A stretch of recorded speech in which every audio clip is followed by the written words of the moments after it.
हिंदुस्तान के हर नागरिक, चाहे वो किसी भी धर्म या जाति। और एक और अहम खबर, बांग्लादेश के वज़ीर ख़ारजा अब्दुल मोमिन का बड़ा बयान सामने आया है। अब्दुल मोमिन ने हिंदुस्तान गैर कानूनी बांग्लादेशियों की फहरिस्त सौंपने के लिए कहा है।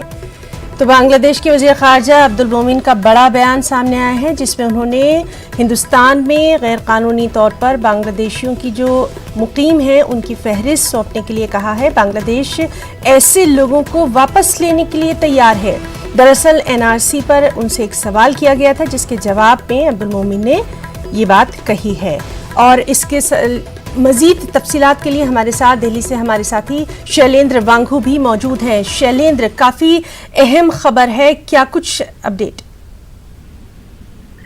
देखिए, कल बांग्लादेश के फॉरेन मिनिस्टर अब्दुल मोमिन का ये स्टेटमेंट आया है, जहां पर वो कह रहे हैं, जब पूछा गया था एनआरसी के बारे में, तब उन्होंने कहा कि हम जो भी इलीगल तरीके से अगर भारत में रह रहा है, भारत हमें उनकी लिस्ट मुहैया कराए, हम उस पर काम करेंगे। अगर ऐसा हुआ तो बांग्लादेशी अगर कोई इलीगल इमिग्रेंट यहाँ पर है तो उसको वापस बांग्लादेश ले जाएगा। और उनका ये कहना है कि ये उनका अपना मुल्क है, तो ऐसे में वो अपना मुल्क लौट सकते हैं। लेकिन उन्होंने ये भी साफ कहा कि अगर ऐसे में ये पाया जाता है कि वो बांग्लादेशी नहीं है, वो इंडियन सिटीजन है, तो ऐसे में उसको वापस भेज दिया जाएगा। तो कुल मिलाकर जो पड़ोसी मुल्क बांग्लादेश है वो इस पूरे मामले को लेकर काफी एहतियात बरत रहा है। हमने पिछले दिनों ये भी देखा कि उनका जो एक प्रस्तावित विजिट था इंडिया का, बांग्लादेश के फॉरेन मिनिस्टर का भी और बांग्लादेश के होम मिनिस्टर का भी, दोनों ने अपना विजिट जो है उसको कैंसिल कर दिया था। और इस को लेकर उन्होंने हालांकि इससे पहले बयान भी दिया है, लेकिन एनआरसी को लेकर जहां तक बात करें, अभी तक जो नया स्टेटमेंट है उससे कहीं से ये साफ हो रहा है कि बांग्लादेश इस बात के लिए राजी है कि अगर कोई इलीगली क्रॉस ओवर करता है, भारत की तरफ अगर आता है और भारत उसको लौटाने के लिए जो पूरा प्रोसेस फॉलो करता है, तो बांग्लादेश भी उसमें कोऑपरेट करेगा। जी शैलेंद्र, बहुत बहुत शुक्रिया आपका तमाम तर तफसीली जानकारी के लिए। तो बांग्लादेश के वज़ीर ख़ारजा अब्दुल मोमिन का बड़ा बयान, हिंदुस्तान में मुकीम गैर कानूनी बांग्लादेशियों की फहरिस्त जो है वो हिंदुस्तान बांग्लादेश को सौंपे। बांग्लादेश ऐसे लोगों को वापस लेने के लिए तैयार है। और एक और अहम खबर पटना से है। इदारे शरिया बिहार ने मुकदमा किया है, सुप्रीम कोर्ट में शहरियत कानून के खिलाफ मुकदमा किया है। आपको बताएं कि जेडीयू के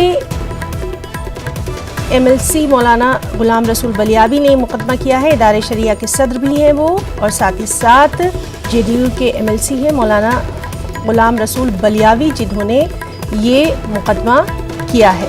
इदारे शरिया बिहार ने सुप्रीम कोर्ट में शरीयत कानून के खिलाफ ये मुकदमा किया है। इदारा शरिया के सदर और जेडीयू एमएलसी हैं मौलाना गुलाम रसूल बलियावी, जिन्होंने ये मुकदमा किया है। लगातार हम देख रहे हैं कि किस तरह से इदारे शरिया बिहार जो है वो इस अहम मामले पर अपने जो उसकी मुखालफत है वो दर्ज करवा रहा है, और अब सुप्रीम कोर्ट में शहरियत कानून के खिलाफ मुकदमा दर्ज किया है। मौलाना गुलाम रसूल बलियावी ने ये मुकदमा दर्ज किया है। मौलाना इदारे शरिया के सदर हैं, साथ ही साथ जेडीयू एमएलसी हैं मौलाना गुलाम रसूल बलियावी। तो इदारे शरिया बिहार ने सुप्रीम कोर्ट में शहरियत कानून के खिलाफ मुकदमा दर्ज करवाया है। मौलाना गुलाम रसूल बलियावी ने ये मुकदमा दर्ज करवाया है। इदारे शरिया के सदर हैं और लगातार वो अपना जो एहतजाज है वो इसके खिलाफ दर्ज करवाते रहे हैं। इस सिलसिले में उन्होंने खत भी लिखा था।